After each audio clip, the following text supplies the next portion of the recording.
I started educating them on in the process of fixing the problem of what the next steps are, because I know that that problem is very temporary. I've seen it happen so many times where we've turned credit around 150 points inside of 30, 60 days, right? And we did debt settlements and we did all kinds of things to put the picture where we needed to help them.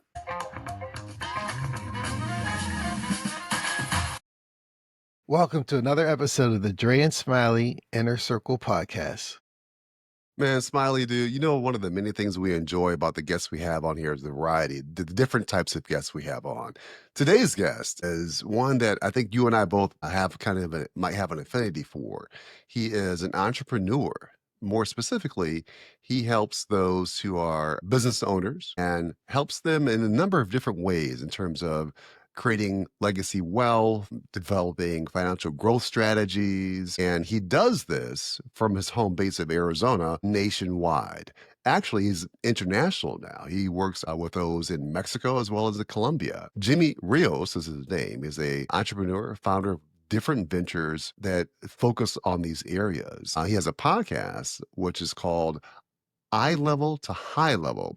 He specializes in credit building, business funding strategies, real estate consulting, and he offers his services in non-recourse funding, credit repair after bankruptcy, and personal and business financial growth. So with that, Jimmy, welcome to the podcast. Thank you, man. I am so happy to be on here. You guys are awesome. I love your energy. Just here, man, wanted to help more people. And, you guys have a forum to do that. And I wanted to just come out and spread some knowledge and see what we can do, man. Let's have fun with it. Let's do it, Jimmy. So let me ask the first obvious question. What's your life journey into being an entrepreneur? I love talking about it because when I started in 1997, I was a student at ASU, Arizona State University, to be a Spanish teacher, right? I went through a trajectory in school where I didn't know what I wanted to be, and I became very good at ASU of becoming a very good socialist, meaning I would socialize with everybody and drink with everyone, and I majored in everything and nothing at the same time. So I went through 7 years of not knowing what I wanted to do when I grew up. And I saw an ad in the paper. It said, as I was studying, and the funny thing was, I chose Spanish as my last resort because I spoke Spanish. So then I was like, well, I got to get something. I've been investing in this education for too long. I'm going to leave here with $100,000 in debt, and I might as well get something. So, but in the meantime, I saw an ad for a branch manager trainee for a company called Commercial Credit. And at that time, I was selling pagers. Here I am dating myself back in the 90s, right? And I was in the realm of sales, and I did very well in that while I was going to school. And I thought, well, hey, why not? Let's learn something about credit. They don't teach it in school. I didn't know much about it, and it became something where I did really well in. And by 2000, well, I ended up becoming a branch manager, and I was running a $9 million a month producing branch. For at that time, it got sold to Citigroup, which was part of Citibank and Citi Financial. So it went, in the late 90s, they had this big merger with Solomon Smith Barney and Travelers Group, Citigroup. And so I was I got to be involved in that. And in the corporate world, I started seeing a lot of things I didn't like. There's a lot of predatory lending, a lot of lack in oversight and being able to help our communities. It was just ugly. But I was a young kid. I didn't know what I didn't know, but I did know that I didn't like that. I wanted to figure out how I could change things on my own. And that was a big task at hand. So in 2001, I ventured into what became Rios Financial Group. I started off working in my Arizona room, doing loans. You didn't need to have a license back then. So I just jumped in and started doing what I knew best. I almost became the one-stop shop before there was one-stop shops, because my client base was primarily Latino, Spanish speaking. So I had about 95% of my clients were Latino, and there wasn't Google, there wasn't any of the tools we have now.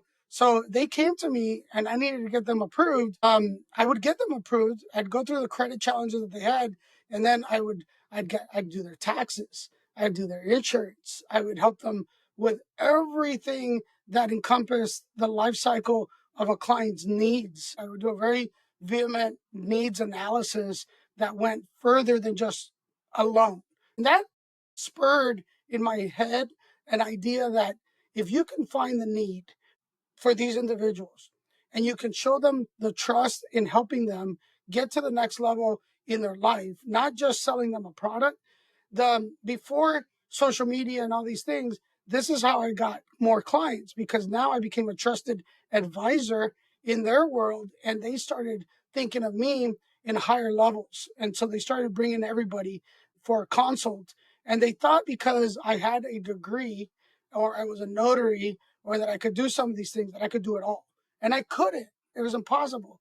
But Rios Business Advisors was born from the ability of me quarterbacking solutions from other people that knew more than I did that could help these people. So for them, it all came from Rios. But truthfully, I had a team of many different, experts in areas that I didn't know, but I would take from them. I would learn, and I made a lot of mistakes as an entrepreneur trying to figure it out because I thought that I knew what I was doing when I didn't.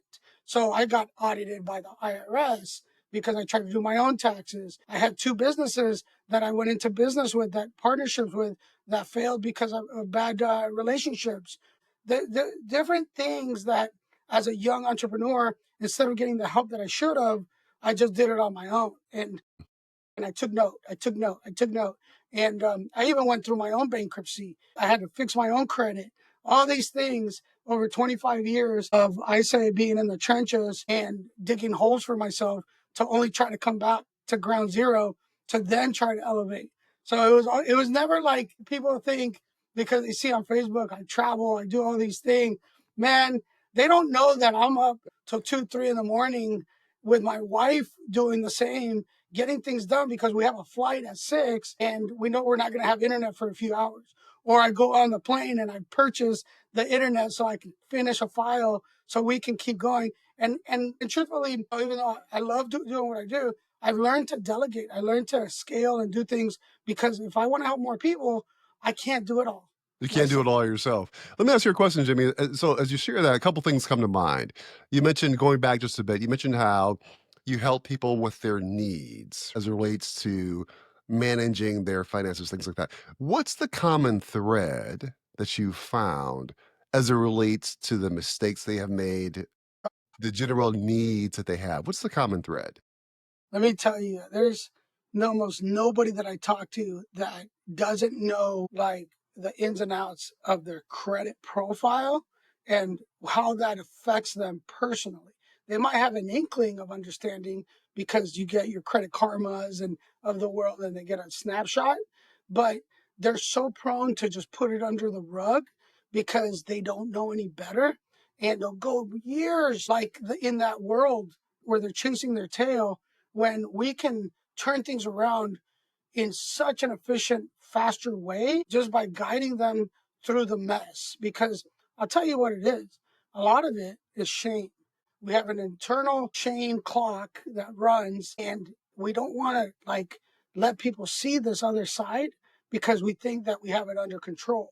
When really, on the underlying factor, this happens for people with millions of dollars that have millions of debt. With two, it's the same thing. They think they have it under control, but really, if I'm the doctor of finance, I'm looking at you and I'm like, man, we need to prescribe all kinds of medicine right now to get this where it needs to be. And I say this with a lot of passion because I was that guy, right? I'm empathetic to everybody because I've been on the other side. Everything I do now is just a reflection of what I didn't want, what I don't want to go back to based on my experience. So when I see somebody's profile and it just jumps out at me, like maybe an HR recruiter looking at a resume, they start seeing things. It's for no incidence that I know when I ask them questions that they don't know, right? And they want to tell me BS, and I'm like, listen, let's pretend that you're talking to your best friend. I'm not going to judge you, because the only way I'm going to be able to fix this problem is to be able to open up and talk about it, right? The faster we can get real with ourselves and look in the mirror, the faster you're going to be open-minded to my solutions. Otherwise, you're going to be closed-minded, and I'm going to give you back your misery. You could just keep doing what you're doing because it's obviously not working, but you think it's working. So there you go. I'm not gonna waste your time or mine. Let's do it together and let's make things happen. And sometimes they don't like to hear that. But when you're at the doctors and they come back and say, look, man, you're about 30 pounds heavier than you should be. Your BMI's through the roof, your cholesterol's through the roof. We need to put a plan of action together. You got to come back in 3 months. I got to see some work. You might not like it, but it spurns something in your body, in your mind to change, right? That's tough to hear for anybody who's, It is. if you're in a bad situation and someone's trying to coach you through it. Yeah, I can well imagine how challenging it must be as the prescriber to say, hey, here's the solution. But Smiley, I know you wanted to jump in there. I'm sorry. No, the one thing you said that I think is so visual is everyone has a shame clock, regardless of whether they're the millionaires or the people like the lower middle class or upper middle class. Can you elaborate a little bit more on that shame clock? Because I see that as a t-shirt moment. And also, do you find that it is? Do you You're find looking that at the shame clock, and every time you look up, you're crossing a barrier, right? 1 o'clock, 2 o'clock, 3 o'clock. Because at any given point in your life, right, shame doesn't come in the traditional form that we're used to seeing it. Shame can be as simple as, I'm wearing this nice outfit and I'm driving this Cadillac, and yet I can't make my electrical payment that's been due, because I'm chasing my tail, trying to find the next deal that I'm trying to close to get commission to live this lifestyle, right? So you have this extrinsic shame clock that you're looking up and you're like, oh, But on the outside, everybody thinks you're well, because you might be house rich but cash poor, right? And you're living beyond your means, but yet behind the scenes, people don't know that, right? And you're scared of showing that side. So why do you abstain from talking to a business mentor, advisor, or whatnot that can help you? Because you've gotten yourself in a hole, right? And it doesn't. And so that's on the higher echelon, right? Let's talk about somebody who's on the lower echelon that is, at a 9 to 5, and they just don't see the light. But then I print out their bank statements and I do a forensic audit on their spending, and I find all the holes. And I did this exercise with my wife, me and my wife. My wife didn't know what was coming in and out of our pockets. And so I put a big board and I made a calendar, and I put everything in red every single day that was coming out, everything in green that was coming in, right? And at the end of 30 days, it was crazy, right? She was like blown away at how much money we were spending, right, versus how much was coming in, right? But that's the exact thing that happens with everybody. So then they say, well, I don't have money for that. What do you mean you don't have money? Let me show you where your money's going, right? And it's very eye-opening. So we put some constraints and we start doing some changes, and their life starts changing. We start doing some movements in their lives because they didn't think it was possible. Because if you keep doing things on bad habits, you're going to keep doing those bad habits. If we start changing and we start showing them the change, month to month, day to day, week to week, month to month, when you do it in that compound way, they start seeing changes. They start seeing results. And so then they're bought in, right? Now they got a pot at the end of the rainbow. They're at the beginning of the rainbow. They want to get to this pot. So we're going to do everything in our power to get them there, right? And they're going to listen. They're going to do what we tell them to do, because now they have a guide, right? They didn't have that before, and it's no fault of their own, because I was that guy that, hey man, I'm a spender. I love traveling. I love having a good time. You know what I love the most? I love buying shoes.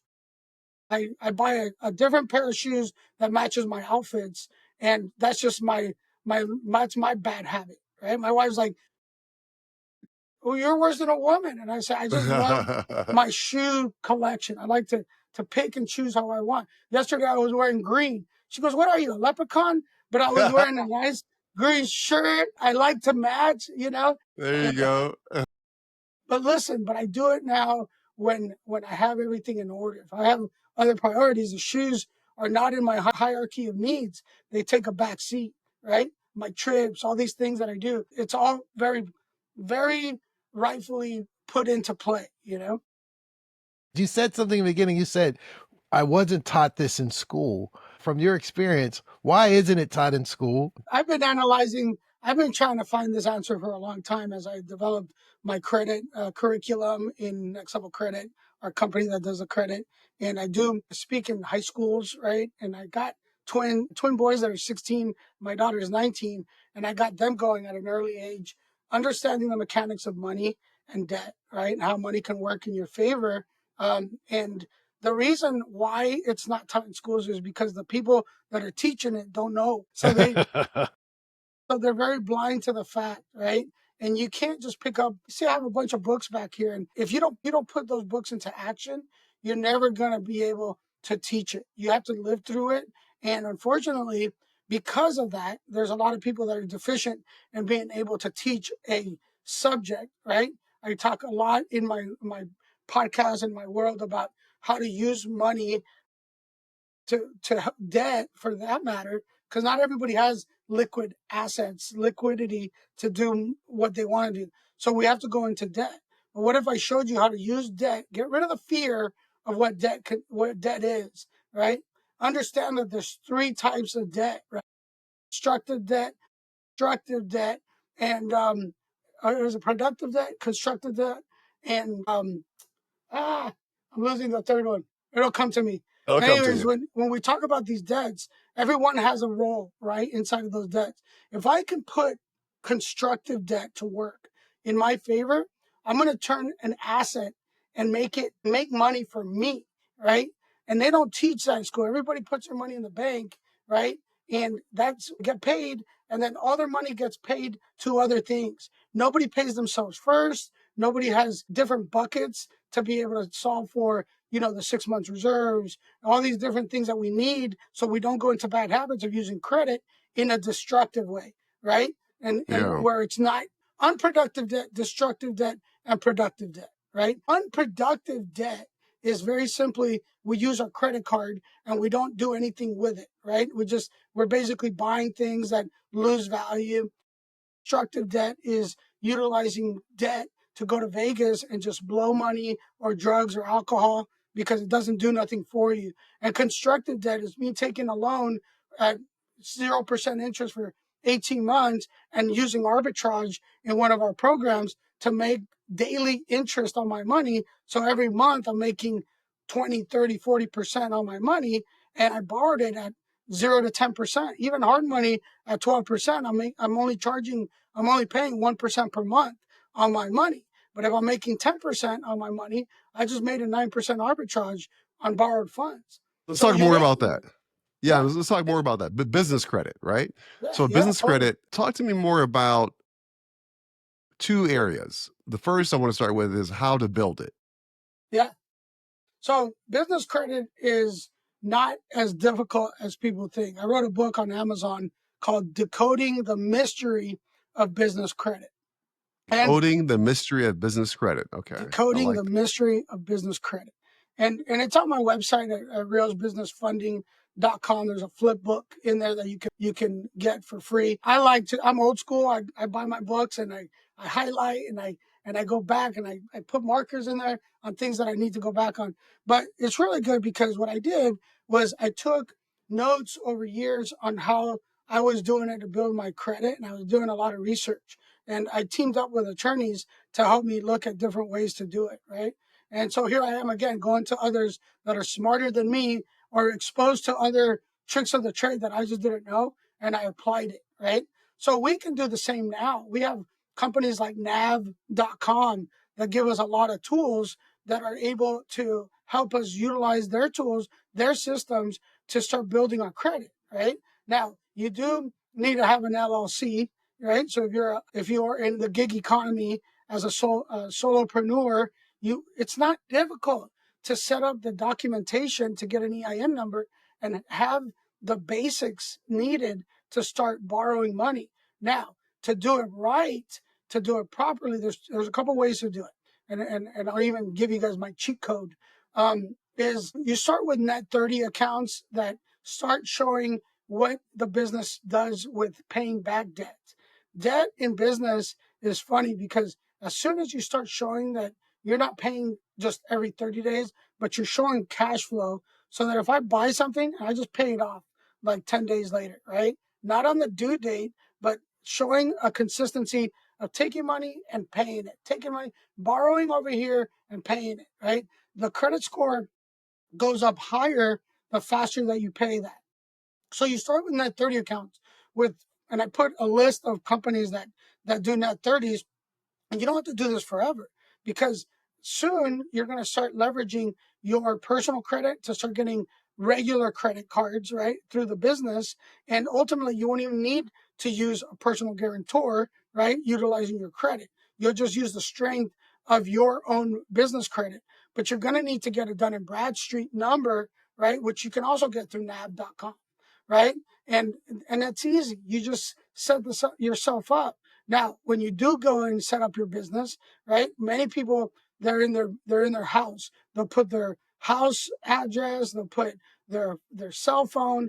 Take a little bit of time to understand that you're trying to build an entity separate to yourself. The whole point of limited liability companies is to not have the liability on yourself.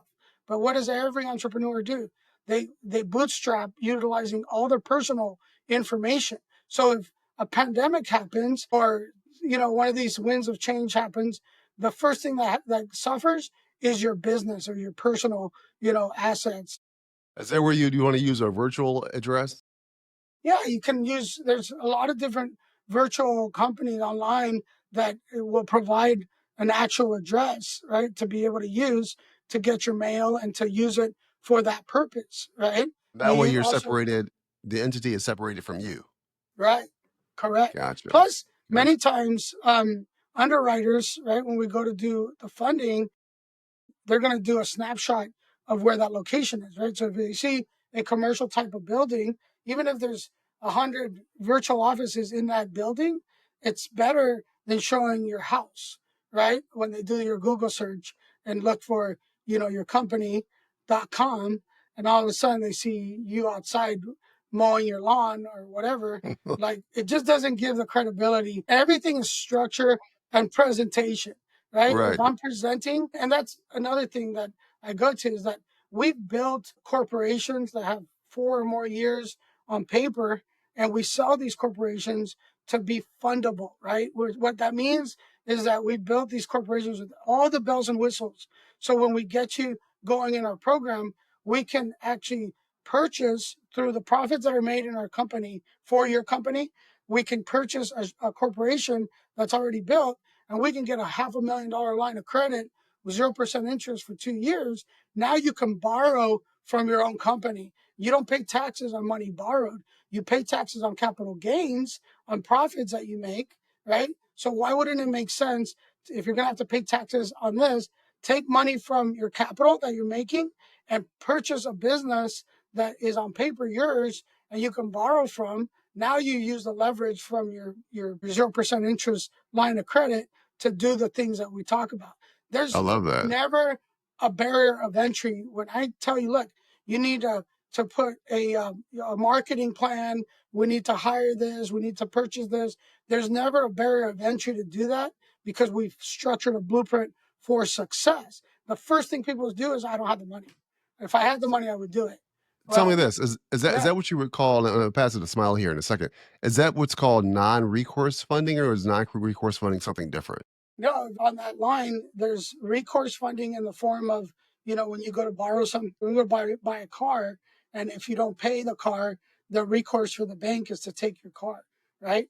When you start Yes. working with non-recourse funding, you're working with funding that doesn't have strings attached so that you have less liability. And it can come in the form of profits, grants, gifts. It can come in non-collateralized or secured loans, right? So there's a lot of different ways to be able to position non-recourse funding. And if I get a business that I purchase that is able to get me a $500,000 line of credit on that business with a PG that's not even me, right? So I put a personal guarantor that has an 800 credit score and I put them on your business as your CFO, right?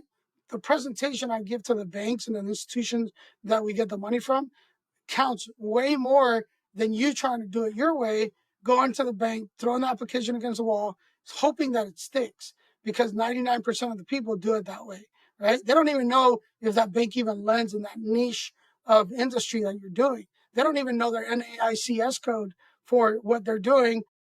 And many times they get turned down just because of the nature of their business, because it's high risk, right? Even though they might have a 780 credit score.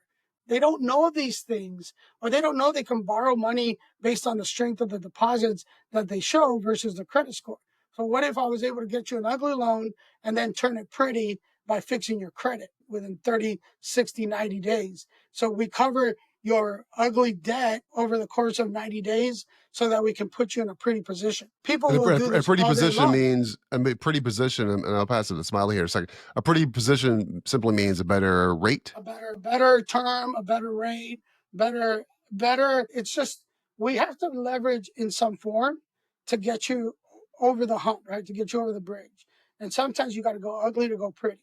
Better than not doing nothing. If you don't do nothing, you're always going to stay there.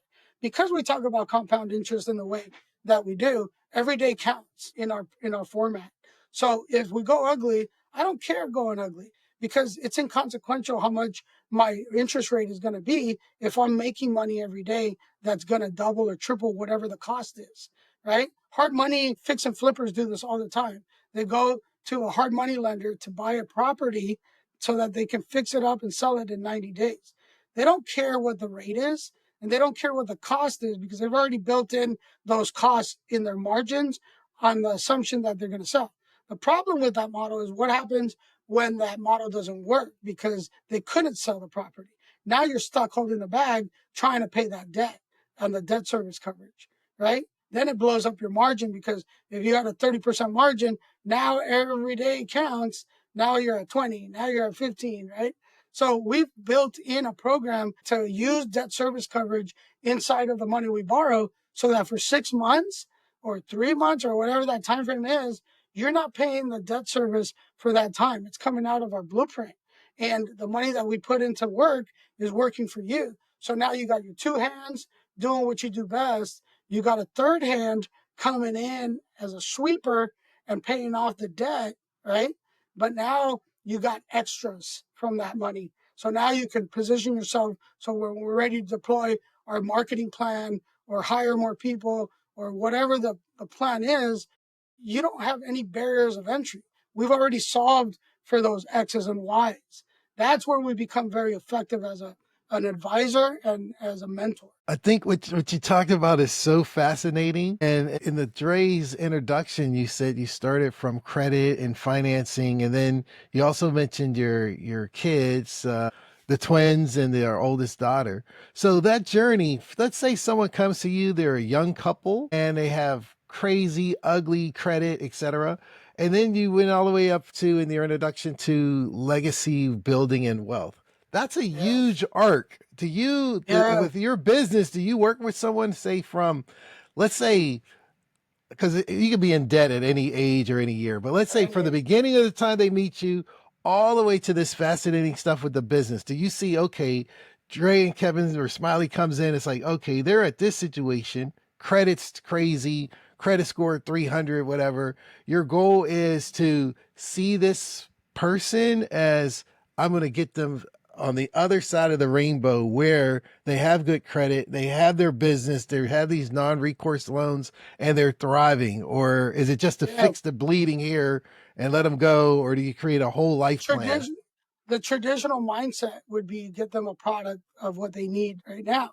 So that's traditionally how it's done, right? Where you go and you just get them this Band-Aid, right? But it never solves for the true problem that that household has. So I go to the root cause of the problem with a solution, because I have a saying in my business, our slogan, I'm your partner in progress. If we don't do this thing right, if we don't build this foundation right, you're going to be prone to do the same mistakes again. And you're just going to come back 6 months later with a bigger problem, because we never really solved for it, right? So if you come to me and say, okay, my goal is to buy a house because I'm tired of renting, right? And I go and I pull your credit. You're a young couple. You have 3 kids. You have, a 9 to 5. You're over leveraged. There's all these things that are negative, right? But I started educating them in the process of fixing the problem of what the next steps are, because I know that problem is very temporary. I've seen it happen so many times where we've turned credit around 150 points inside of 30, 60 days, right? And we did debt settlements and we did all kinds of things to put the picture where we needed to help them. But then it wasn't just about, oh, okay, I'm going to go get you approved for a loan and buy a house. Yes, I can do that too, right?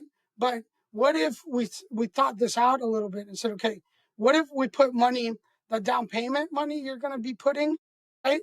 You talk about affordable housing, and a loan officer would tell me, well, we can get you approved on an FHA loan with down payment assistance, and you only got to put this amount of money. Let's say 10,000 or 15,000.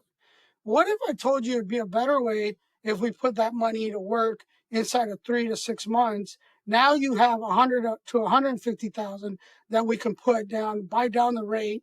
Now you have a 30-year mortgage with a 4% interest rate, and your payments are a lot more manageable, where it's 1,500 a month versus 3,000, because we put that money to work, and now we're putting $100,000 down on your property. Now you have affordable housing.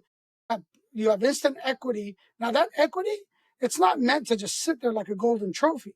We're going to tap that equity later after you get into your house, and we're going to make that money work for you and pay off your house in 7 to 10 years instead of 30, right? Now we're going to start working on an estate plan, a will, a trust, and we're going to set you up with an LLC as a consultant, because you're going to start referring people, and I'm going to pay you to refer people. Now you got 1099 income coming from Rios Business Advisors, and I'm going to teach you how to be an entrepreneur, how to put money to work. We're going to set up your S corporation, pay you a salary, right? So that now you can eventually leave your day job and start building on the wealth that we build over here, because that money that's coming in is 1099 income for your business, for your consulting business. We just changed your whole life inside of a year. And I'm talking from experience, because a lot of my case studies are inside of a year, right? But the mindset, the education piece through that year is very crucial, because you can't give a kid out of high school $1 million contract in the NBA and pretend that he's not going to go buy himself a bunch of gold and a bunch of cars. That's what's Yeah, going to happen, because they've never been taught any different. right. Why is it any different for a 22 or a 30-year-old that has bad habits? If we don't teach them all these things I'm telling you, they just didn't know, right? So somebody's telling them how to go from eye level to high level, but if we don't educate through that process, they're never going to get to the high level. They'll stay at the eye level forever. I love the genius of what you just described, because your clients eventually become your business partners. That Yep, helps your totally. business grow. And you're not only compounding the money and compounding the elimination of debt, you're compounding your business by leveraging every person that comes in as a potential partner to you. So you're compounding every relationship to help Rios Remember at the grows. beginning of the show, I told you guys how back when I started, my business rose because of the referrals. So I modeled my referral rewards program around that old school mentality, using new school technology to reach more people, right? Because now I can educate on how to use, systems like mine to be able to set yourself up with a consulting agency and start making money and start structuring yourself better, right? They just didn't know that even existed or that was even possible, because the traditionalist says, well, you got to go buy, a business and it's going to cost you X amount. And I'm like, you don't have to go spend more than $500 to $1,000 to set up your LLC, and let's start working and making money in your business separate to your 9 to 5 golden handcuffs. Yeah, I don't want you to leave your job until you're ready. One of my case studies, when we got into 300,000, finally left his job because now he could take distributions of 10,000 a month, and he was only making 5,000 a month with his job. So now he's working with me, right? We took off the golden handcuffs. We positioned him to be able to succeed. In that it was about 8 months. He started in August of last year. we've been educating him. We fixed his credit. We took off his bankruptcies off his credit. We've educated him. So he's starting to get it, right? This guy had no, ironically, he worked for a debt settlement company. So, like, he worked for a The debt settlement irony. company. Yeah, the irony, but that's how many people are, right? Because they need a job, right? So they'll get a job, customer service, doing whatever. That doesn't mean anything. You're building somebody else's dream, right? On account of making whatever it is, false sense of security. What if we were able to teach how to build your own security through the systems that I implement so that your insurance is paid for the whole year, your car insurance, your house, you don't have cash flow problems because in the way that we do things, we pay everything off to eliminate the cash flow problems people have, right? So now you do manage your money better and you're putting it in assets and things that are producing more, right? Now you can give yourself the treat of taking a trip for a month to Mexico if you wanted to. And your system is still working behind the scenes. This is genius, man. I feel There it like we could is. talk to you forever, Jimmy. This is just fascinating. I looked at the clock. I can't believe that time is going so It's fast. not, but it's not a shame clock, so that's a good Not a thing. shame clock. That's the key. Dude, That's a I knowledge see that as a clock. T-shirt. I love that shame clock because you know what? Everyone, do you find that the shame comes from like we talk about basketball? You're there and you dunk on somebody. You're shamed at that one moment because you got dunked on in front of all the pretty girls. But is shame coming from family members? Is shame coming True, from a society, or lot. is it just mental? Is it self-shame? No, dude, I think it's a multitude of. I think that a lot of those things come into action. I think it starts here because we're the ones that know. We know what our scores are. We know what's really happening behind the scenes. We just don't want to look in the mirror. I was in avoidance for a long time, right? And fear. I didn't want my wife to know that we had so much debt, right? Fear of what the retribution or what you're going to be judged on. Here you are, this guru, and yet you're having issues. What's going on? Well, what makes me perfect? Nothing. I have the same, wants and needs and make the same mistakes a lot of people do. I've just learned how to catch myself. I learned other tools through counseling, through my own self-development, learning mistakes to be able to catch it and be more open and honest about it, right? Where now I find that being more vulnerable and opening up to my wife, to my mentors, to others to help me to be able to say, dude, I went in on this thinking I was going to get this and I didn't. And now I'm like stuck. What do I do? Right? That's okay. Because if I don't do something about it, it's just going to compound. The problems compound no different than the pluses, right? So you can compound on the plus side, you can compound on the negative side. My goal every day is when I do my assessment of my day is do I have more pluses than I do negatives? Like when I was talking about my big calendar, do I have more greens than I do reds?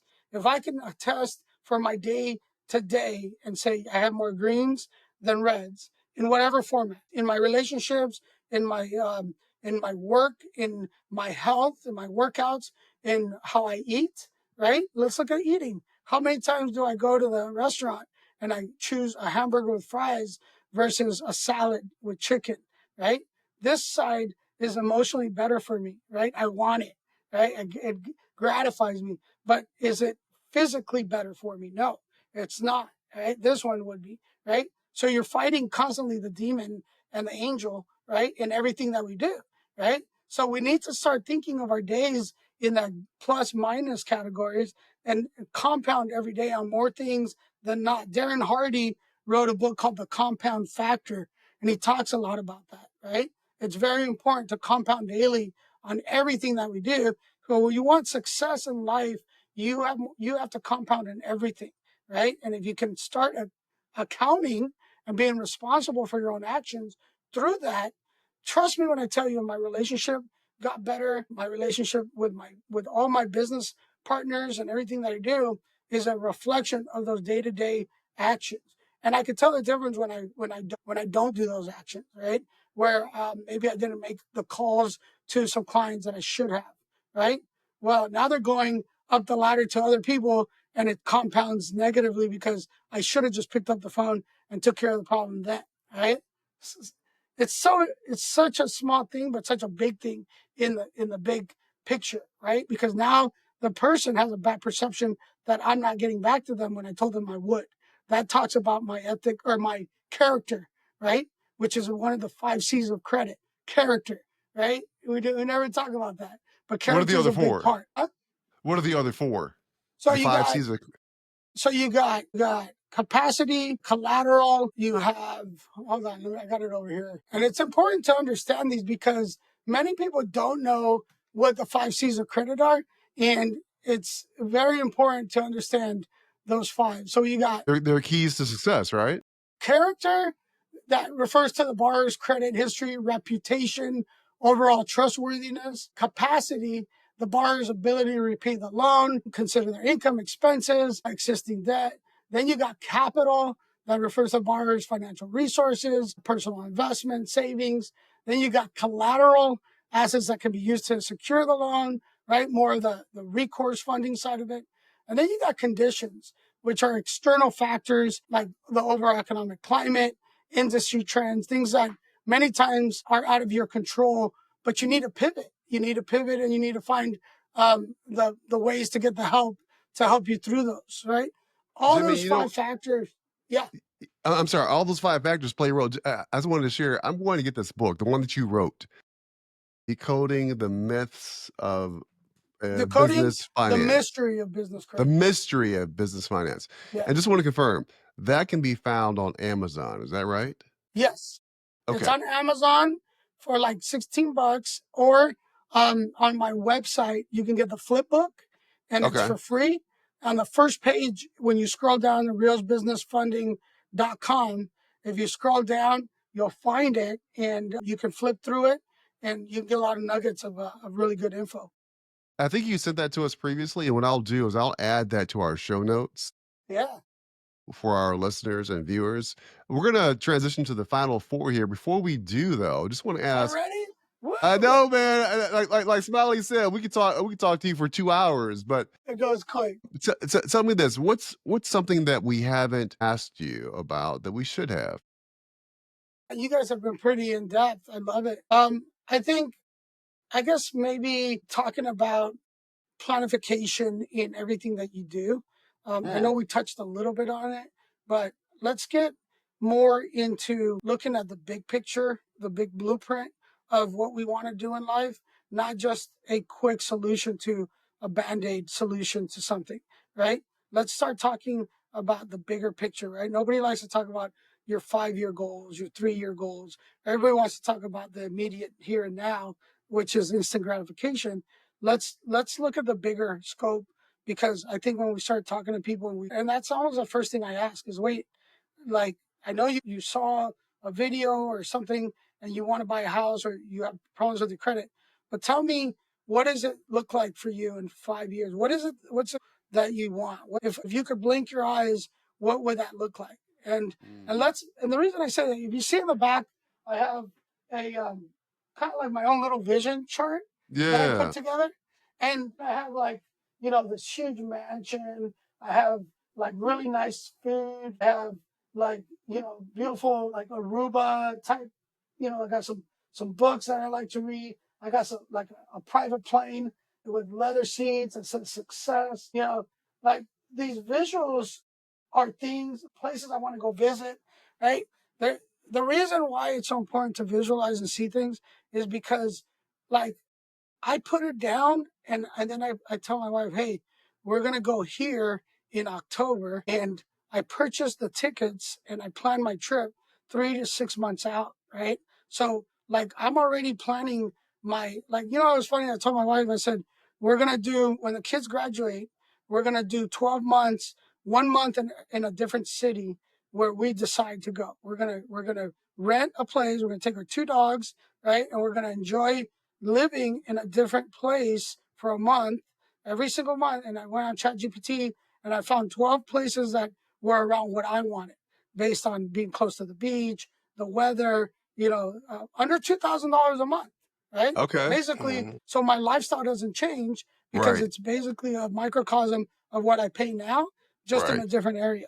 And I Sure. told her, I said, this is what we're gonna do. It's not like it's already etched. It's already in writing, right? The plan is already in place. We already have an account set up to put money in there to For the get to trip. that goal. I have probably 15 accounts in different ways, right? Not because I like accounting for all that, but when I want to do something, taxes are paid. When I need to go on a trip, we go through the travel bucket. And I have credit, but I use my credit to get my points and I write it off Right. as an expense. So everything I do is very meticulous, like it's very systemized. So it's going to get us to our goals. So what I'm hearing there, Jimmy, is that you have a goal, right? And I heard someone say this once: a goal without a plan is simply a dream. But you clearly have 100%. a plan in place to make all these goals happen. You mentioned the vision board. I'll share with you too. I'm not sure if you can see that or not, but on my phone, Yeah. I have my own little vision board there on my I phone. love that. Every time, yeah. So That's you and I awesome. are alike in that respect. So That's I'm glad you beautiful. shared that. So we're gonna make a pivot here to the final four and our high tech system here. All right. So we'll kick it off here with the first quick fire question for you. What's the biggest risk you've ever taken? The biggest risk is not doing anything. That's the biggest one.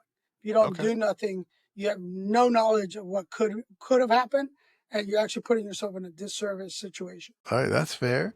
Here's one for you. What is something that never fails to make you laugh? Just tears down your face. You know, I love comedy, and every time I watch Kevin Hart, he blows me up. There's always Oh yeah. something that he says, something, and it's very real. Right? Yesterday, Yeah. I had a meeting with a client, and I made them laugh, and it was only because I spoke on truth, right, on things that people don't, and it was around credit, right? But I was just telling them things that made them laugh because it's so true.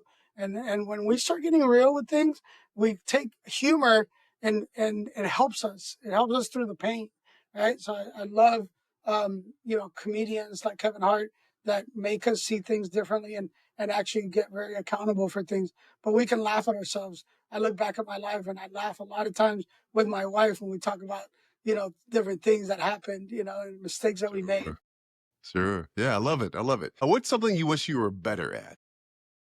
I am still battling myself in getting better with those decisions with health and working out and eating better, consistency in getting up early and doing the things I need to do, right? I still battle with the little devil that tells me eat that piece of cake versus not. If I could solve and I'll tell you right now, I told my brother this. I said, we're at that 6 month mark in the year. My brother, I have a twin brother and I helped him over the last 3, 4 months with his sobriety and with getting back in shape. Right, I had a trainer and I pushed on, and Johnny lost like 20 pounds. Right, and he's been sober. He's been doing it, and I told him, I said, see, like there's things that I learned from watching you. Even though I thought I had it, I still haven't hit that goal. So there's things I got to do. But just by helping somebody else, now I got the impetus to say, well, wait a minute. If he did it, why can't I? What is he doing different? And it's the work. He's going and doing the work every single day in his body and in his food choices, and I'm not. So that's the equation. Yeah. Wow, that's Yeah. cool. Here's one for you. Out of all the books you've read and all the amazing people you've met, alive or dead, who would you want to spend 24 hours with and why? Napoleon Hill. Napoleon Napoleon. Hill Oh, has Yeah. when you mentioned Napoleon, because you said something when you talked about that you're working on yourself, it made me think of Napoleon Hill because Napoleon Hill is like he had a big shame clock because he went yeah. almost bankrupt. He's like, here I am Yeah. supposed to be with his Western I've been a Virginia big of Twain. student of I've Oh, been I a big love student for Napoleon. years of Think and Grow Rich and his philosophies and his thought processes. And I mean, when I first read that book, I thought it was about getting rich, right? Monetarily, right? And it's not. It's that mind shift of how we think and the riches that come, the blessings that come from making those changes and how we approach a challenge, right? And that's been insurmountable as a foundation for me to grow on, right? Robert Kiyosaki is another one that I think, has taught me a lot of different things, right? And I take a little bit, I don't, when I read these guys, there's things that I agree on and there's things that I don't, but I take all the good And I try to really emulate that in my life because there's so many good nuggets of information. So yeah, definitely that would be fun if there was a way to spend time with him just to pick his brain because he studied a lot of people. He did a lot of psychology of the mind and how money works, and it's fascinating how he found all these different habits that people went through. Yeah. Either did you read The Laws of Success from Napoleon Hill as well? Yeah, I have it. Yeah. Yeah, Yeah. Oh, you have and it? All right, and cool. yeah, no, it's amazing. I've enjoyed. I do a lot of audibles as well when I'm driving. I sometimes my wife laughs that I'm ADHD because I'm constantly like listening. Like we're on a trip and I'll listen for 15 minutes and then I'll flip and I'll go to another book and then I'll flip and and I have books like that I'm just like constantly because my mind resets and needs to be like I need to hear or feel something different and it Yeah. helps. That's just how I Yeah. process. I Awesome. love that. You used the word fascinating earlier. Smiley, were you about to say something? I'm sorry. No, I'm good. No, thank you. Yeah, you used the word fascinating earlier, and that's how I would describe this conversation with you, Jimmy. It's been fascinating. One of the areas that every person needs to have a better handle on is their finances, right? And so, as it relates to credit, business credit, et cetera, I think a lot of what you shared today, our listeners and viewers, hopefully will gain a lot from. For those that are interested in reaching out to you directly, before we conclude here, what's the best way to reach for them to reach out to you? So I've really made a move in social media to have our team really get to everybody that comments or puts anything on our YouTube channel or at Rios Business Funding or on our other social media channels is at Rios Business Advisors because what we'll do is anybody that goes on there, one, subscribe because you're going to start getting videos and educate. We want people to start getting the educational pieces, right? Being able to go to reosbusinessfunding.com and get the book, right? For free, right? And these are things that when you go on there and you comment, you say, I want more info, my team and myself included will respond. We're very good about getting on one-on-ones. If it's not with me, it's with Brian, my partner, or Raphael, or Maria, or somebody in my group, and then they'll get to me, right? I put myself in a position where I'm not up here. I'm here in the trenches with everybody. So if I can help anyone, then I'm going to avail myself. It might not be on when you want it. It might be 2 or 3 days later because my schedule fills up pretty quickly, but we're going to help you and we're going to find a way to help you. So yeah, Love that. Jimmy, thanks for being on the podcast. Thank that you. was awesome. You guys are amazing. And thanks for doing what you're doing.